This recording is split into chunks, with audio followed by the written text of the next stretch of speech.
I'm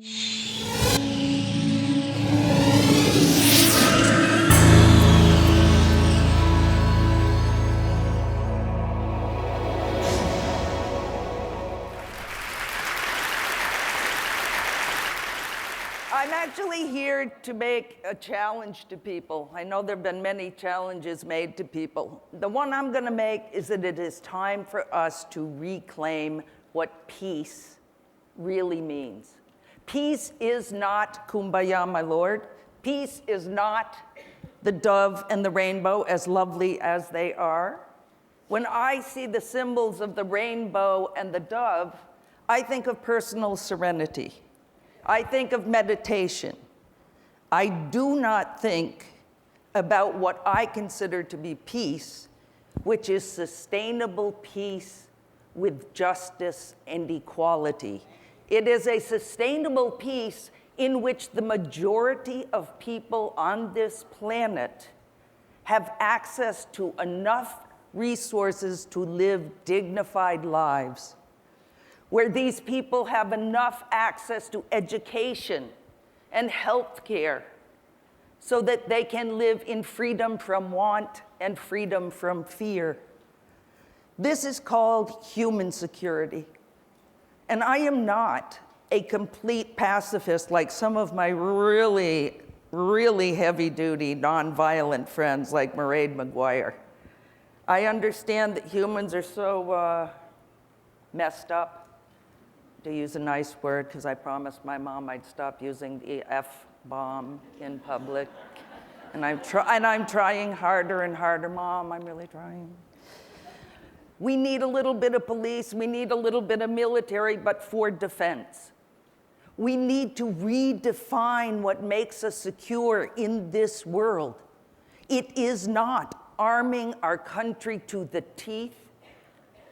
It is not getting other countries to arm themselves to the teeth with the weapons that we produce and we sell them. It is using that money more rationally to make the countries of the world secure, to make the people of the world secure. I was thinking about the recent ongoings in Congress, where the president is offering $8.4 billion to try to get the START vote. I certainly support the START vote. But he's offering $84 billion for the modernizing of nuclear weapons. Do you know the figure that the UN talks about for fulfilling the Millennium Development Goals is $80 billion? Just that little bit of money, which to me, I wish it was in my bank account. It's not, but it's, in global terms, it's a little bit of money. But it's going to modernize weapons we do not need and will not be gotten rid of in our lifetime unless we get up off and take action to make it happen. Unless we begin to believe that all of the things that we've been hearing about in these last 2 days are elements of what come together to make human security. It is saving the tigers. It is stopping the tar sands.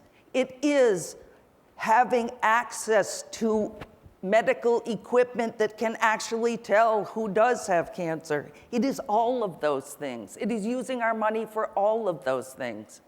It is about action. I was in Hiroshima a couple of weeks ago, and His Holiness, we're sitting there in front of thousands of people in the city, and there are about 8 of us Nobel laureates, and he's a bad guy. It's like a bad kid in church. We're staring at everybody, waiting our turn to speak, and he leans over to me and he says, "Jody, I'm a Buddhist monk." I said, "Yes, Your Holiness, your robe gives it away." He said, "You know that I kind of like meditation and I pray." I said, "That's good, that's good. We need that in the world. I don't follow that, but that's cool." And he says, "But I have become skeptical.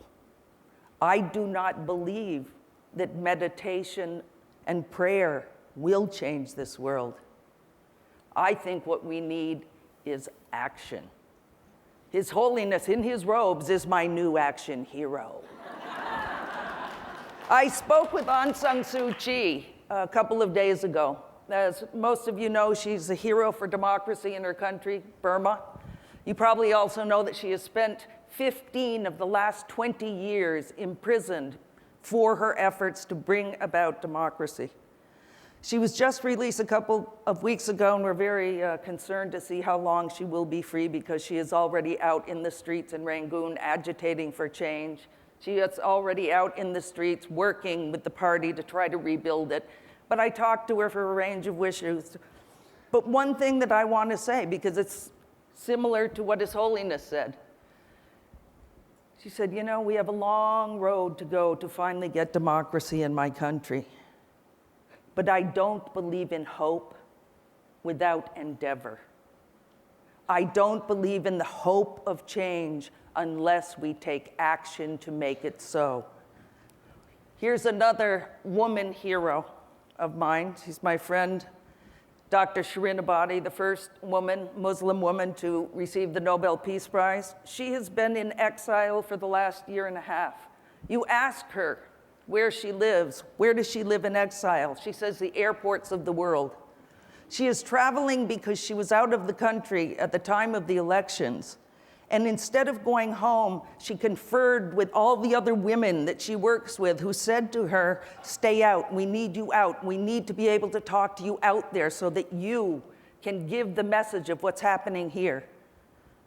A year and a half, she's out speaking on behalf of the other women in her country. Wangari Maathai, 2004 Peace Laureate. They call her the Tree Lady, but she's more than the Tree Lady. Working for peace is very creative. It's hard work every day. When she was planting those trees, I don't think most people understand that at the same time, she was using the action of getting people together to plant those trees to talk about how to overcome the authoritarian government in her country. People could not gather without getting busted and taken to jail. But if they were together planting trees for the environment, it was okay. Creativity.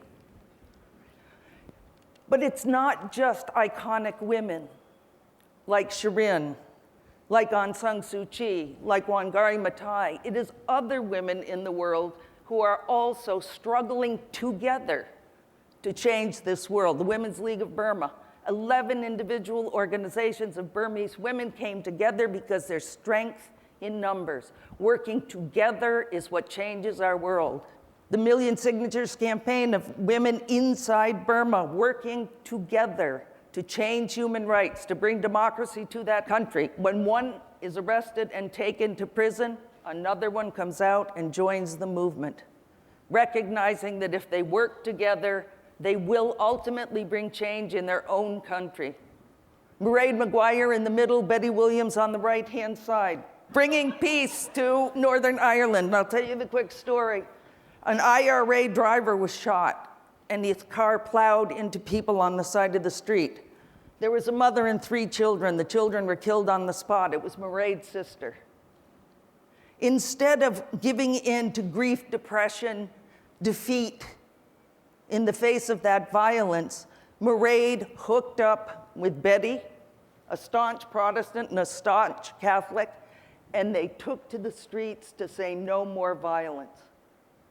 And they were able to get tens of thousands of primarily women, some men, in the streets to bring about change. And they have been part of what brought peace to Northern Ireland, and they're still working on it because there's still a lot more to do. This is Rigoberta Menchú. She also received the Peace Prize. She is now running for president. She is educating the indigenous people of her country about what it means to be about a democracy, about how you bring democracy to the country, about educating about how to vote, but that democracy is not just about voting. It's about being an active citizen. That's what I got stuck doing, the landmine campaign. One of the things that made this campaign work is because we grew from 2 NGOs to thousands in 90 countries around the world working together in common cause to ban landmines. Some of the people who worked in our campaign could only work maybe an hour a month. They could maybe volunteer that much. There were others like myself who were full-time. But it was the actions together of all of us that brought about that change.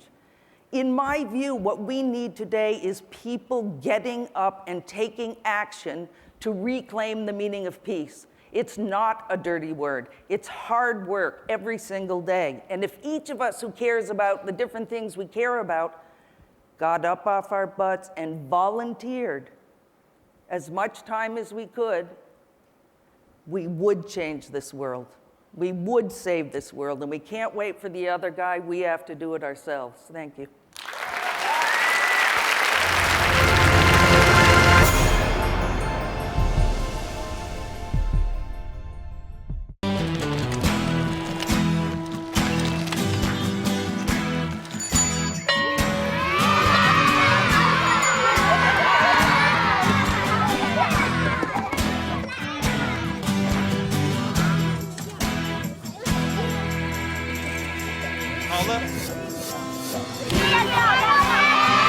Sharing.